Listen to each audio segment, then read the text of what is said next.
안녕하세요. 예, 하나님께서 귀한 은혜를 제 가운데 부어주셔서 감사합니다. 이쁜 한나가 은사를 지혜로운 지혜 있고 진실한 청지기가 돼서 특성을 섬겨서 감사합니다. 예, 우리 먼저 온 사람을 앞에 오면 좋겠습니다. 그래서 앞에 자리가 비었는데 뒤에 계속 의자를 놓고 있거든요. 예, 지혜롭지 못하죠. 또 남을 배려하지 못하는 거죠. 예, 먼저 온 사람은 뒤에 사람 얼마나 앞으로 나오기가 힘들까 생각하고 앞에 당겨서 안 앉으면 좋겠죠. 갈 길은 뭔데 좀 하고 싶어서 예, 좋을 것 같습니다. 예, 우리 42절 말씀 함께 읽고 시작하죠. 시작.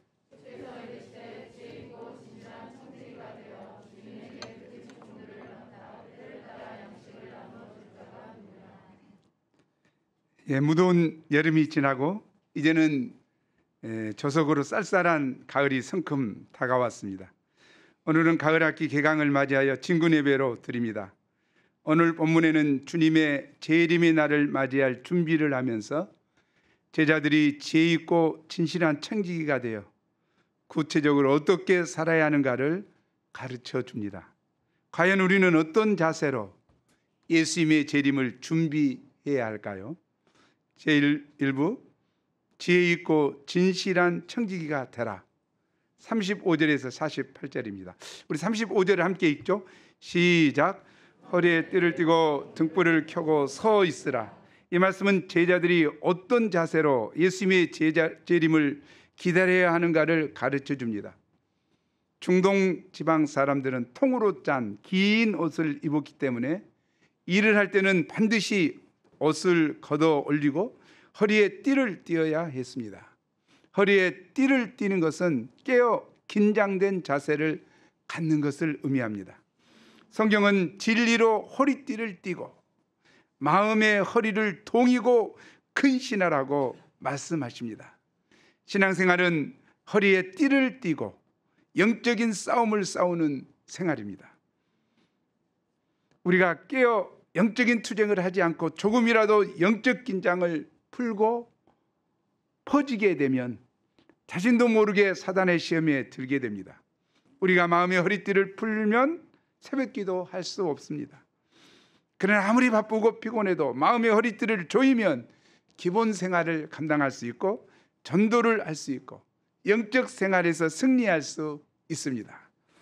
또한 등불을 켜고 서 있는 삶은 주님께서 언제 오시든지 깨어서 맞이할 준비를 갖추어진 삶의 자세입니다.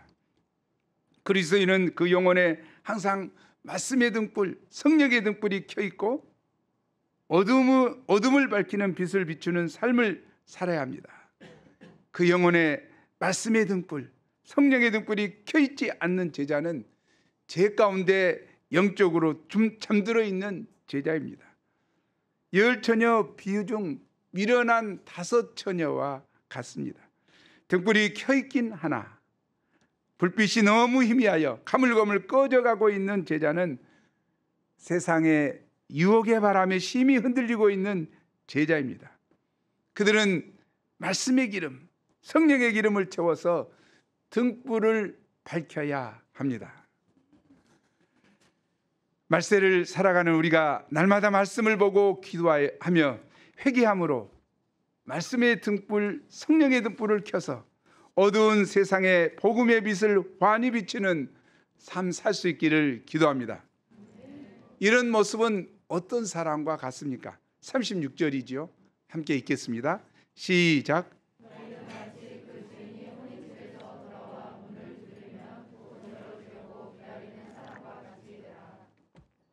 유대인의 혼인잔치는 낮이 무덥기 때문에 저녁 해질 때부터 시작하여 밤이 늦도록 계속되었습니다. 그러므로 종들은 깨어 혼인잔치집에 간 주인이 언제 올지 모르니 밤늦게까지 기다려야 했습니다. 요즘처럼 전화나 카톡이 있어서 연락을 주면 좋은데 당시에는 통신수단이 전무했습니다. 또한 오늘날은 새벽 한두 시에 자는 올빼미족이 많지만 전깃불이 없던 당시에는 저녁 7시, 8시 되면 잠이 들었습니다. 더욱이 종은 온종일 열심히 일을 했기 때문에 저녁이 되면 몹시 피곤하여 잠이 쉽게 들었을 것입니다. 그런데 쏟아지는 잠을 물리치고 새벽 한두 시까지 깨어 있다는 것은 결코 쉬운 일이 아닙니다. 종이 늦은 밤까지 잠들지 않으려고 허벅지를 꼬집고 찬물로 세수를 해가며 피나는 투쟁을 해야 했을 것입니다. 이렇게 깨어 있을 때 주인이 와서 문을 두드리면 곧 나가서 열어줄 수 있습니다. 37절을 함께 읽죠. 시작.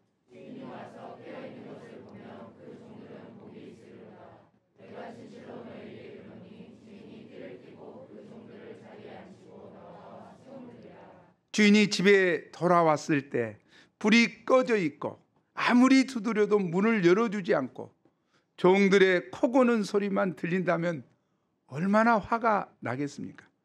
그러나 주인이 왔을 때 종이 등불을 켜고 즉시 나와 문을 열어준다면 주인은 얼마나 기쁘겠습니까?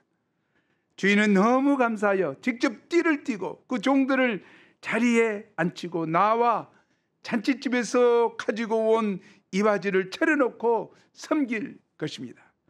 이처럼 종이 주인의 섬김을 받는 것은 가장 영광스럽고 축복된 일입니다. 이는 장차 주님께서 재림하실 때 깨어 빛된 생활을 한 성도들이 누릴 영적 축복입니다. 우리 섬기는 자들이 바라봐야 할 것이 바로 이 주님의 축복이요, 장차 받을 영광과 존귀와 면류관입니다. 아멘. 그럴 때 깨어 기쁨으로 힘있게 흔들림 없이 하나님의 역사를 섬길 수 있습니다. 마치 금메달을 바라보고 절제하며 힘든 훈련을 쌓는 국가 대표 선수들처럼 깨어있기 힘든 것만 생각하지 않고 장차 받을 상급과 영광을 바라봐야 합니다. 아멘. 38절에 2경, 3경, 2경은 9시부터 12시고 3경은 새벽 1시부터 4시입니다. 이때는 한밤중이기 때문에 가장 깨어있기 힘든 때입니다. 그런데 그때까지도 깨어있는 종들은 정말 복이 있습니다. 그러면 그들이 왜 이렇게 항상 깨어있어야 합니까? 이는 언제 주인이 올지 알지 못하기 때문입니다. 39절 40절에서 예수님은 도적같이 올 것을 말씀하십니다. 집주인이 만일 도적이 어느 때 이룰 줄 알았다면 그 집을 뚫지 못하게 하였을 것입니다. 그러나 도적은 자기가 올 때를 알려주지 않고 방심할 때 갑자기 오기 때문에 요즘같이 보안 시설이 잘 돼 있어도 뚫리게 됩니다. 마찬가지로 제자들은 예수님의 재림을 항상 깨어 준비하고 있어야 합니다. 예수님은 우리가 생각하지 않는 때 갑자기 오시기 때문입니다. 이 말씀을 들은 베드로가 무슨 질문을 합니까? 주께서 이 비유를 우리에게 하심이니까? 모든 사람에게 하심이니까? 모든 사람에게 했죠. 모든 사람은 다 깨어 있어야 되겠죠. 그러나 참이 많은 베드로는 깨어 있으라는 말씀이 부담이 되었던 모양입니다. 이에 주님은 무엇이라고 대사하십니까? 42, 44절을 함께 읽어보죠. 긴 말씀입니다. 함께 읽겠습니다. 시작. 주께서 이르시되 지혜 있고 진실한 청지기가 되어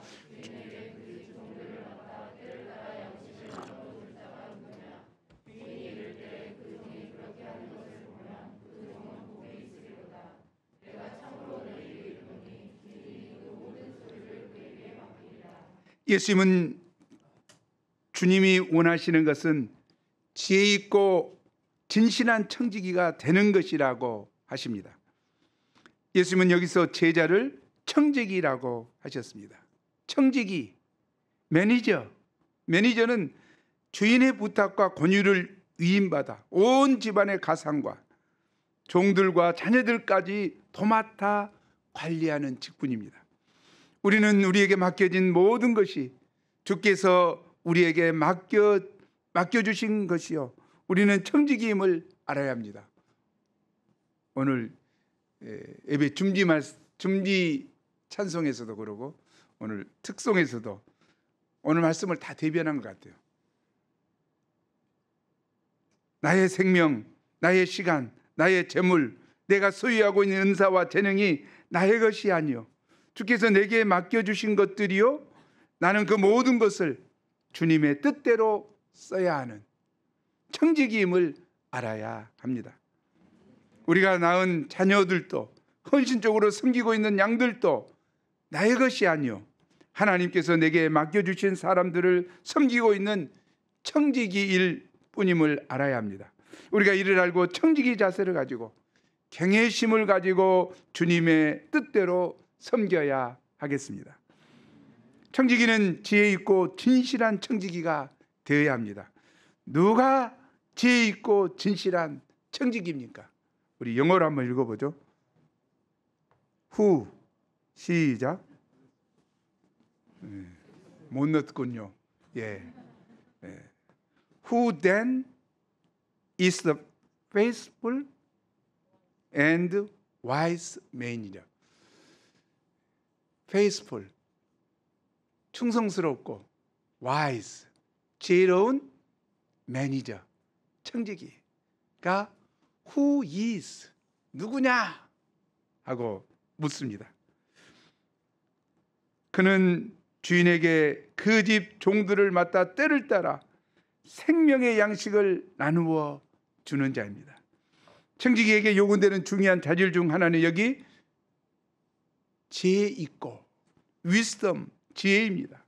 지혜가 없다면 주인이 맡겨주신 일들을 어떻게 감당할지를 알 수 없어 우왕좌왕하거나 섣불리 지혜롭지 못하게 행하였다가 일을 망쳐놓을 수도 있을 것입니다. 때문에 청지기는 지혜로워야 합니다. 그러면 청지기에게 필요한 지혜는 어디서 오는 것입니까? 성경은 말씀합니다. 우리 함께 잠언 9장 10절을 읽죠. 시작.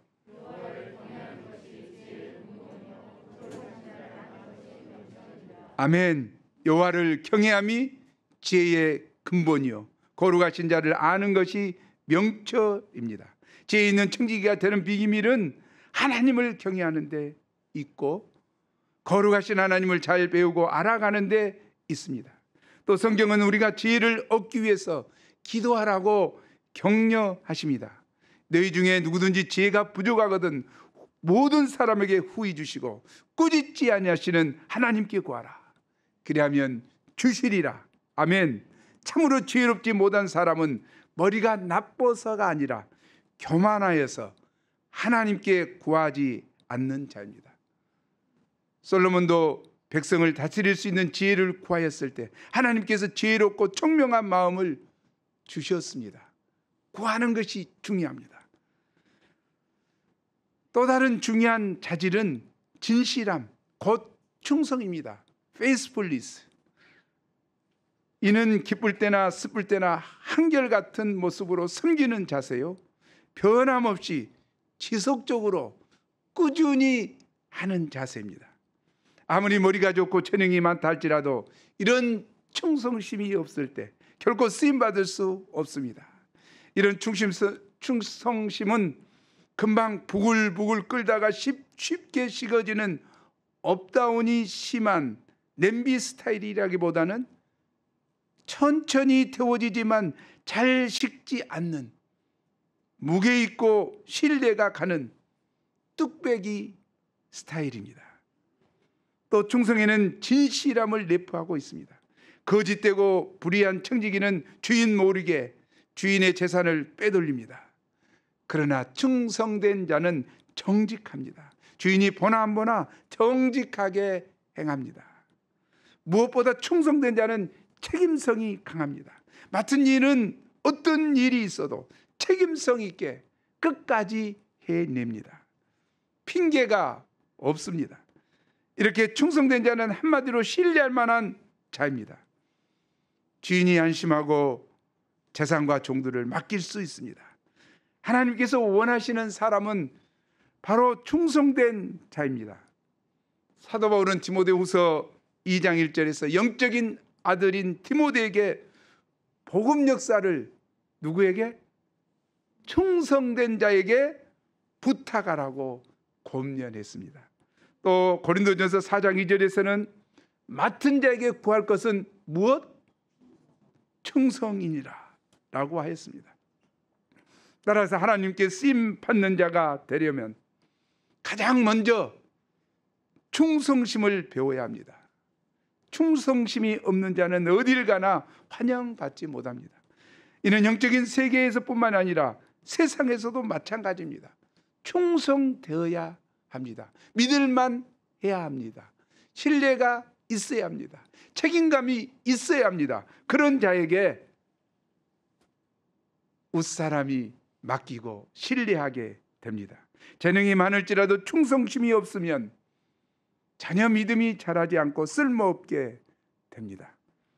그러면 제자들이 이런 지혜 있고 진실한 청지기가 되어서 해야 할 구체적인 사명이 무엇입니까? 그것은 바로 그 집 종들을 맡아 때를 따라 양식을 나누어 주는 것입니다. 예수님의 간절한 소원은 우리 제자들이 하나님께서 맡겨주신 사람들에게 때를 따라 생명의 양식인 하나님의 말씀을 먹여주는 말씀의 청지기가 되는 것입니다. 주님은 오늘날 우리에게도 물으십니다. 42절이죠. 지혜 있고 진실한 청지기가 되어 주인에게 그 집 종들을 맡아 때를 따라 양식을 나누어 줄 자가 누구냐? 그런 사람 있으면 좀 나와봐라. 그런 사람이 되라. 정말 맡아서 양식을 나누어 줄 자들이 되라. 나는 그런 사람이 됐으면 좋겠다 하는 예수님의 소원을 제자들에게 말하고 있습니다. 이 물음에서 무엇보다 예수님은 우리가 주님의 원하시는 마음을 알고 우리에게 맡겨주신 예수님의 양인 한 사람 한 사람에게 때를 따라 말씀의 양식을 나누어 주는 일에 자발적으로 충성하는 1:1 성경 선생이 되기를 원하십니다. 우리를 향한 한 예수님의 소원입니다. 이런 그는, 이렇게 잘 나누어주고 있는 그는 어떤 복을 받게 됩니까? 44절이죠. 내가 참으로 너에게 이르노니 주인이 그 모든 소유를 그에게 맡기리라. 주인은 일을 잘하는 능력 있는 청지기를 원할 것입니다. 그러나 일을 잘하는 능력이 있을지라도 게으르고 악하며 사욕을 쫓아 사는 진실하지 못한 청지기에게 자신의 소유를 다 맡기고 싶지 않을 것입니다. 지혜롭고 진실한 청지기에게는 충성을 다한 것에 대한 합당한 보상으로 자신의 모든 소유를 맡길 것입니다. 아멘. 그런데 만일 그 종이 주인이 더디 올 것을 생각하면 어떤 행동을 하게 되며 그 종은 어떻게 됩니까? 45절에서 48절이죠. 긴 말씀인데 우리 심정을 들여서 우리가 이런 사람이니까 회개하는 심정으로 한번 읽어보면 좋겠습니다. 시작.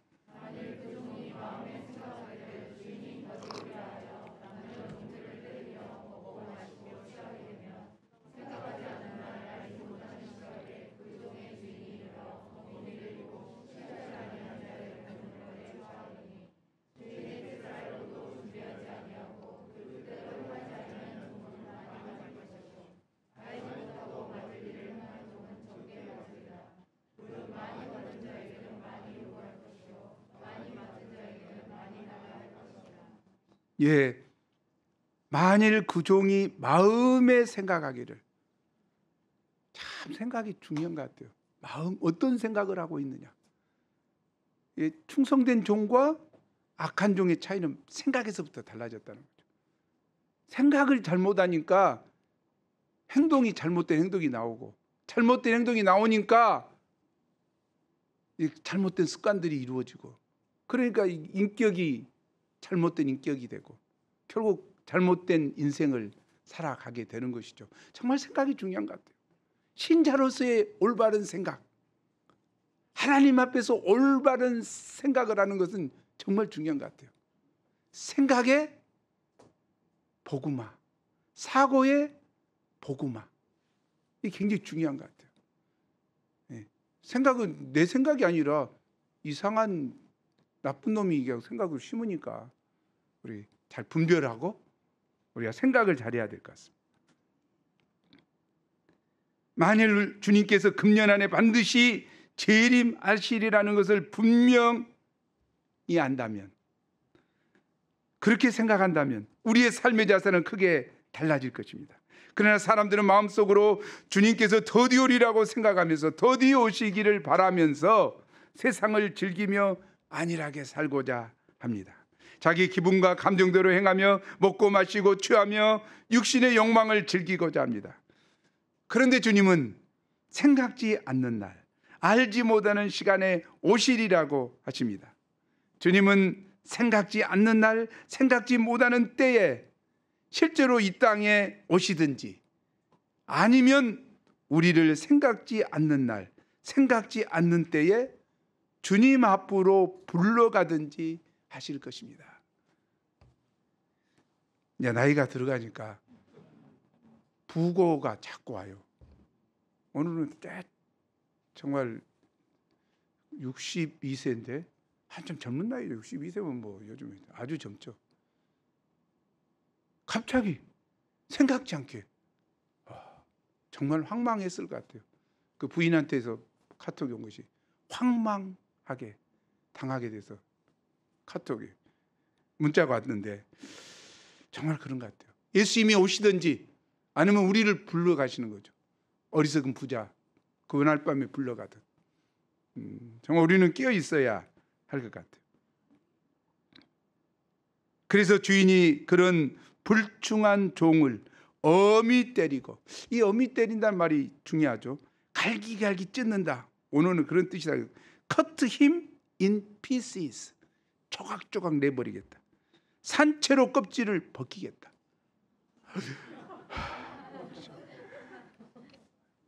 그런 뜻이라고 그래요. 신실하지 아니한 자의 받는 벌로 심판하신다.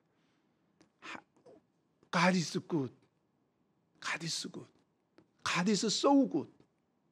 하나님은 신실하시고 좋으신 분이시지만 정말 이게 악하게 행하는 자에게는 공의로 심판하시죠. 그러므로 우리는 주님께서 언제 오시든지 항상 주님의 재림을 준비하는 자 삶을 살아가야 합니다. 하나님은 많이 받은 자에게 많이 찾으시고 많이 맡은 자에게 많이 달라 하십니다. 고로 우리는 남과 비교하여 상대적으로 생각할 것이 아니라 하나님 앞에서 절대적으로 생각해야 됩니다. 많이 받은 자는 특권을 자랑하기보다 책임을 잘 감당해야 합니다. 또 적게 받은 자는 남과 비교하여 열등감에 빠질 것이 아니라 받은 만큼 하나님 앞에서 충성스럽게 감당하면 되는 것입니다. 우리는 대학생들로서, 아니 대학생을 섬기는 자들로서 시골 할머니 할아버지들에 비해 많이 받은 자입니다. 또한 성경 공부를 많이 했기 때문에 하나님의 뜻을 잘 알고 있습니다. 만일 우리가 힘써 맡은 바 그 책임을 잘 감당하지 않을 때 많이 빠질 것입니다. 따라서 우리는 지혜 있고 진실한 청지기가 되어 그 집 종들을 맡아 때를 따라 생명의 양식을 나누어 주는 자가 되어야 합니다. 이러한 우리를 보시면 주님께서는 크게 기뻐하시며 말씀하실 것입니다. 우리 주님의 음성을 듣죠. 함께 읽겠습니다. 시작.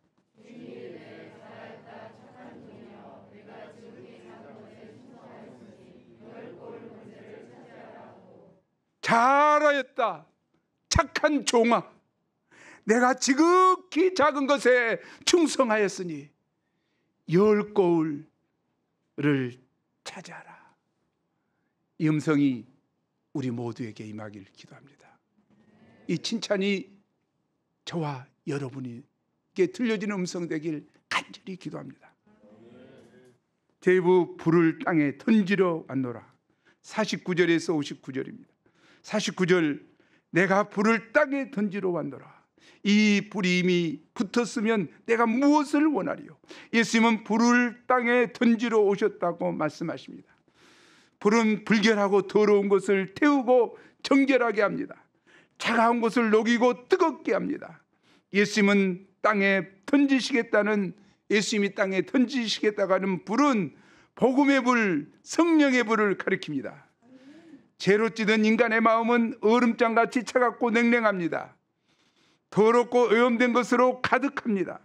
만물보다 심히 부패한 것이 사람의 마음입니다. 예수님은 이런 죄인들의 마음에 불을 던지러 오셨습니다. 그리하여 그 불은 마음속에 있는 거짓과 불의와 탐욕과 정욕을 불태워 소멸시킵니다. 불결한 심령을 정결하게 하고 거룩하게 만듭니다. 차갑고 냉랭했던 마음을 따뜻하게 녹이고 열정을 품는 자가 되게 합니다. 예수님은 그 불이 어떻게 되기를 소망하십니까? 49절 하반절이죠. 이 불이 이미 붙었으면 내가 무엇을 원하리요? 예수님은 우리 안에 그 불이 붙어 활활 타오르기를 원하십니다. 예수님은 왕성한 성령의 역사, 뜨거운 불의 역사를 이루기를 원하십니다. 복음 역사는 불의 역사입니다. 복음 역사는 마음에 불을 간직한 사람을 통해 역동적으로 일어납니다. 그 사람의 마음속에 심겨진 불은 다른 사람의 마음을 뜨겁게 하고 연이어서 또 다른 사람의 마음을 뜨겁게 합니다. 그래야 공동체 전체가 다 뜨거워지게 만들 정도로 그 힘은 대단합니다. 성령의 불. 반면 어떤 사람의 마음이 차갑고 냉랭하다면 그 곁에 있는 사람에게 냉기가 전달되고 결국 공동체 전체가 냉랭하게 될 수도 있습니다. 우리가 마음속에 이 불을 꺼뜨려 놓은 채 자기 의지와 결심으로 복음 역사를 일으키려고 한다면 그것은 한계가 있는 일입니다. 주님은 우리 안에 있는 불이 활활 타오르기를 간절히 원하십니다. 그러므로 우리 마음속에 있는 불씨를 꺼뜨리게 하는 죄의 소욕을 피하고 주님의 임재를 사모하며 간절히 기도해야겠습니다.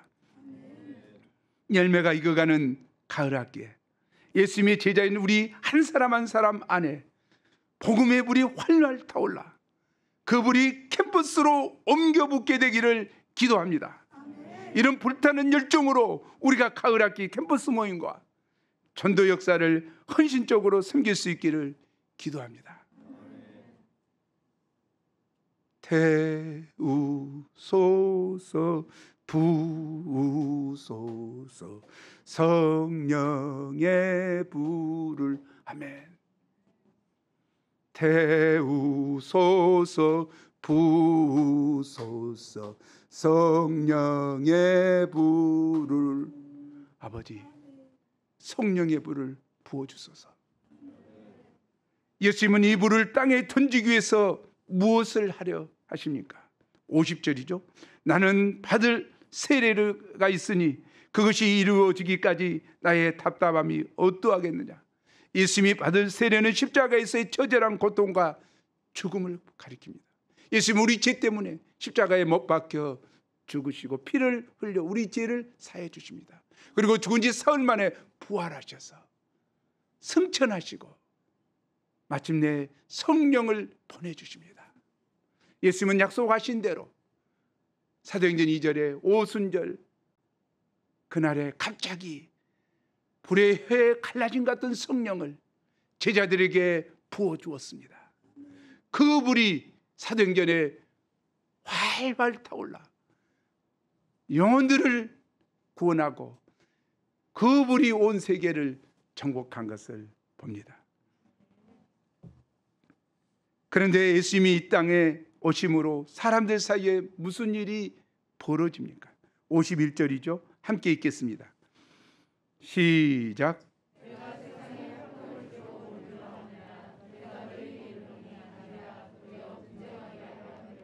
예수님은 말씀하시기를 내가 세상에 화평을 주러 온 것이 아니라 도리어 분쟁하게 하려 함이라고 하십니다. 왜 이런 일이 발생할까요? 이는 단순한 인간적인 갈등이 아니라 복음의 빛과 죄의 어두움, 빛과 어두움, 하나님의 공의와 세상의 불법, 공의와 불법, 영적 가치관과 세속적 가치관이 충돌하기 때문입니다. 예수님이 오셔서 복음이 선포되는 곳마다 이러한 영적 분쟁은 피할 수 없습니다. 이 분쟁이 심지어 어디에서도 일어난다고 하십니까? 52절, 53절이죠. 함께 읽어보겠습니다. 시작.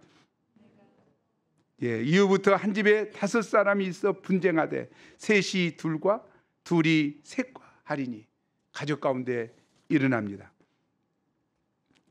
가족은 서로 뜨겁게 화목하고 사랑해야 할 관계입니다. 그래서 복음으로 말미암아 분쟁이 일어날 때 이상히 여기거나 타협하기 쉽습니다. 하지만 잠시의 화목을 위해 신앙을 버리고 타협하는 것은 모두를 멸망으로 빠뜨리는 것입니다. 복음으로 말미암는 근본적인 사랑과 화평의 관계가 아니라 서로 제 문제를 감추고 그럭저럭 거짓 화평을 유지하다가 결국 사랑과 화평의 관계가 깨어지고 파괴되는 가정이 얼마나 많은지요. 그러므로 복음으로 인해 발생하는 분쟁을 이상히 여기거나 타협하지 말고 분명히 각오해야 합니다. 특히 우상 숭배를 하는 집안에서 이런 영적인 분쟁은 더욱 뚜렷이 나타난다는 사실을 알고 있어야 합니다. 더 나아가 무지와 불신으로 인해 복음을 배척하고 분쟁하고자 하는 불신 가족들을 불쌍히 여기고 그들도 복음을 영접하고 구원받기까지 간절히 기도해 주어야 합니다. 예수 그리스도의 복음만이 참되고 영원한 화평을 주기 때문입니다. 하나님과의 화평이요, 인간과 인간과의 화평은 예수 그리스도의 복음으로 인하여 일어납니다. 사람들은 천지의 긴상에 대해 얼마나 잘 분간합니까? 54절 55절을 보십시오. 당시 구름이 서쪽에서 일어나면 사람들은 소나기가 올 것으로 예측했습니다. 지중해 연안의 타스방 공기가 편서풍을 타고 유대로 밀려오기 때문에 비가 오게 됩니다. 또 남풍이 불면 심히 더우리라고 예상했습니다. 유대 남쪽 사막 지역에서 형성된 뜨거운 바람이 올라오면 살인적인 더위가 기승을 부립니다. 당시 과학 계측 장비 하나 없던 시대였음에도 사람들은 기가 막히게 천지의 기상을 분간했습니다. 그런데 그 시대에 대한 분간은 어떠했습니까? 56절 57절이죠. 우리 함께 읽어보죠. 시작.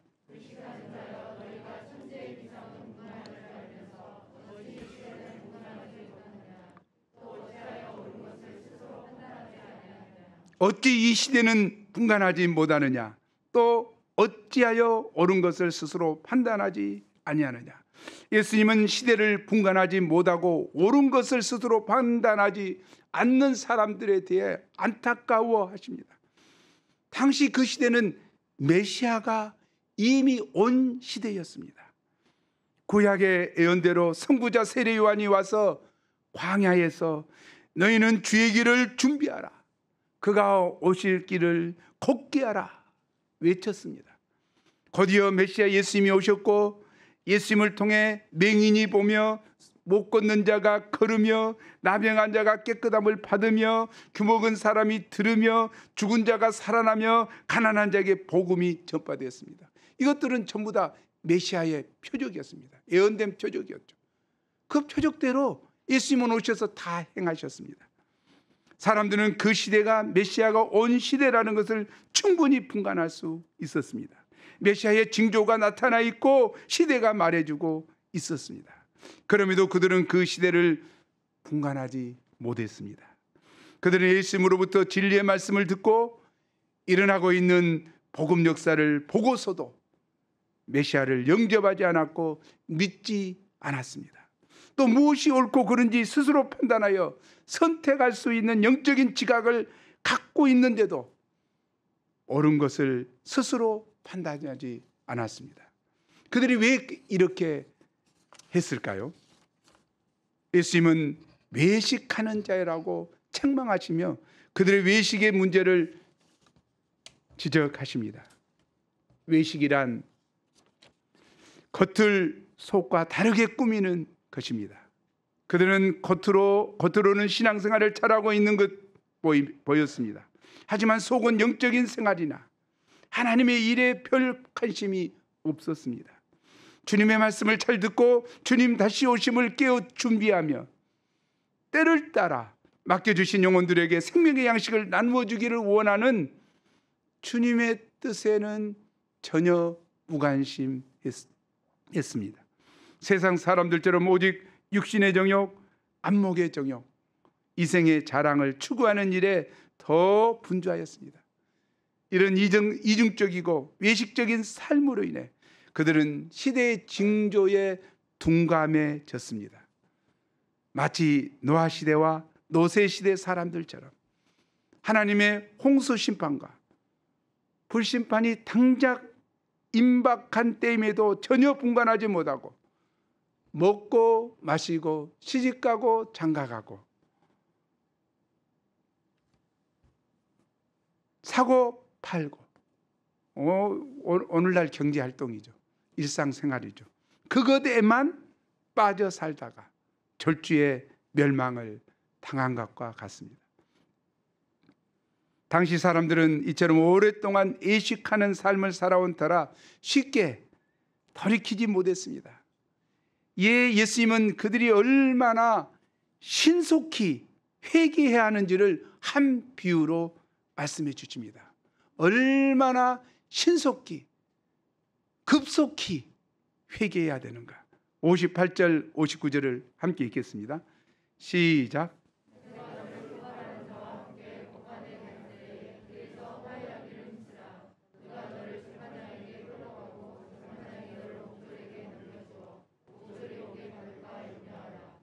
내가 이르노니 한 분이라도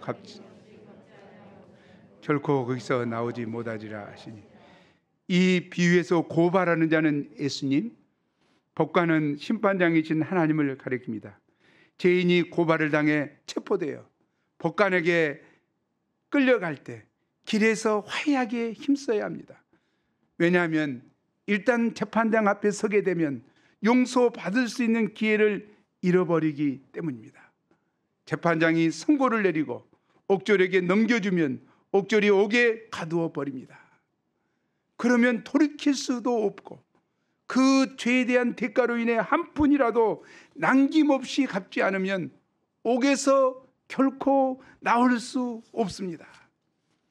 주님은 우리가 예수님을 십자가에 못 박는 외식의 죄를 품고 살다가 준엄한 형벌을 받는 어리석은 자가 되지 않기를 원하십니다. 더 나아가 말씀 앞에서 회개하기에 민첩함으로, 무엇에 민첩이라고? 회개하기에 민첩함으로 주님의 죄사함과 하나님 나라를 충만히 누리는 지혜로운 자가 되기를 간절히 원하십니다. 복음 역사에는 now and here가 중요합니다. 고린도후서 6장 2절이죠. 보라, 지금은 은혜 받을 만한 때요. 보라, 지금은 구원의 날이로다. 예수님께서 심판정으로 오시기 전인 바로 지금 예수님과의 화해하라는, 즉 바로 지금 회개하고 예수님을 믿으라는 말씀입니다. 심판의 급박함 때문에 바로 지금 예수님을 영접하라는 말씀입니다. 아니, 내일이 아니라 바로 지금, 이 말씀을 듣는 지금 우리 마음에서부터 말씀 앞에 회개하고 예수님과 화해하라는 것이죠. 예수님을 의지하라는 것이죠. 예수님을 믿으라는 것이죠. 그래서 용서함을 받고 심판에 이르지 않도록 하라는 거죠. 결론적으로 주님의 소원대로 우리가 다시 한번 진리의 허리띠를 띠고 복음의 등불을 환하게 켜서 가을 학기를 맞이할 수 있기를 기도합니다. 우리가 죄 있고 진실한 청지기가 되어 맡겨주신 캠퍼스 영혼들에게 때를 따라 풍성한 생명의 양식을 나누어주는 이 한 가지 복된 목자의 사명에 집중하고 헌신할 수 있기를 간절히 기도합니다. 우리 42절 말씀 읽고 마치죠. 시작. 주께서 이르시되 지혜 있고 진실한 청지기가 되어 주인에게 그 집 종들을 맡아 때를 따라 양식을 나누어 줄 자가 누구냐. 하나님 귀한 말씀을 주셔서 감사합니다. 주님은 승천하시면서 다시 오마 약속하셨습니다. 큰 영광과 권능으로 구름 타고 오실 주님을 소망합니다. 이 주님 오시기까지 저희가 어떤 자세로 살아야 합니까? 허리에 띠를 띠고 등불을 켜고 서 있으라고 하십니다. 지혜 있고 진실한 청지기가 되어 주인에게서 맡은 집 종들을 때를 따라 양식을 나누어 주는 청지기의 삶을 살라고 하십니다. 주님, 저에게 지혜를 주시옵소서. 저에게 충성심을 주셔서 이 청지기 직분을 잘 감당할 수 있도록 도와 주옵소서. 또 예수님은 내가 세상에 불을 던지러 왔다고 하셨습니다. 주님, 제발 원합니다. 종의 심령에 성령의 불을 던져 주시옵소서. 복음의 불을 던져 주시옵소서. 그래야 캠퍼스 영혼들에게 복음의 불을, 성령의 불을 나누어 줘 그들이 구원받도록 돕는 거룩한 삶 살게 도와 주시옵소서. 주님 함께하여 주심을 감사합니다. 예수 이름으로 기도합니다.